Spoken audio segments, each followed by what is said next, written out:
Flora nacque in una terra baciata dal sole, tra i profumi di aranci e le ombre delicate delle palme. La sua casa era a Cordova, un luogo dove culture diverse si incontravano, ma dove il vivere insieme non sempre era facile. Suo padre era musulmano, sua madre cristiana, e Flora cresceva tra due mondi, imparando a sentire nel cuore la voce della fede. Quando suo padre morì, Flora e sua sorella furono affidate alle cure della madre, che le educò al cristianesimo. Ma in quella casa non c'era pace. Il fratello, seguendo una fede diversa, non accettava che Flora avesse scelto il cammino di Cristo.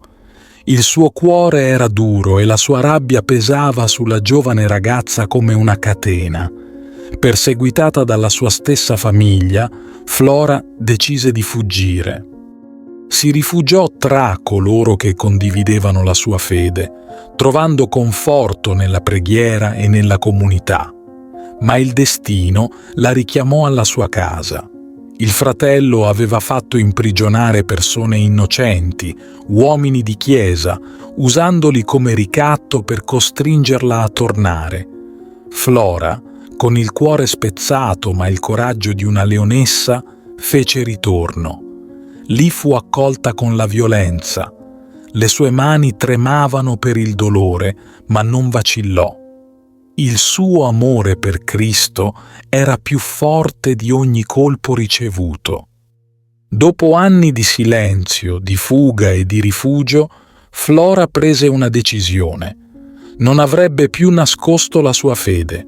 Si recò nella città, tra le strade polverose e i mercati animati, e si consegnò a coloro che la perseguitavano.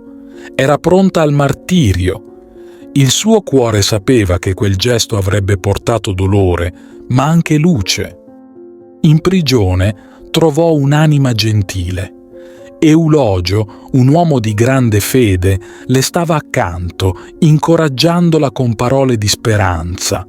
La sua forza si intrecciò con quella di Flora, rendendoli testimoni vivi dell'amore divino. Le loro preghiere si alzavano dalle mura fredde e umide, come un canto che il cielo non poteva ignorare. Quando venne il giorno del suo sacrificio, Flora camminò verso la morte con lo sguardo fiero.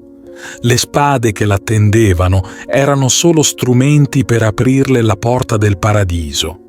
Il suo corpo, abbandonato nei campi, rimase intatto, rispettato perfino dalle bestie. Nessuno osava toccare ciò che era stato santificato dalla fede.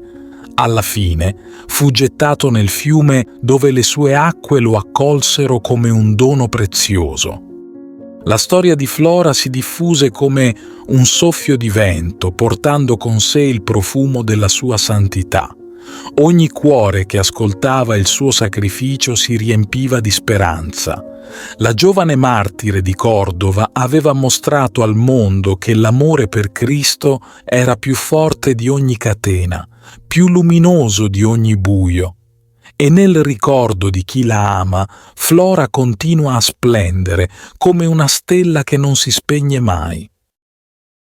Ti invito calorosamente a iscriverti al nostro canale per darci supporto e permetterci di continuare a creare nuovi video che condividono storie ed esperienze ispiratrici. La tua iscrizione è un prezioso sostegno che ci motiva a condividere più contenuti di valore e a diffondere messaggi di speranza, fede e crescita personale. Grazie di cuore.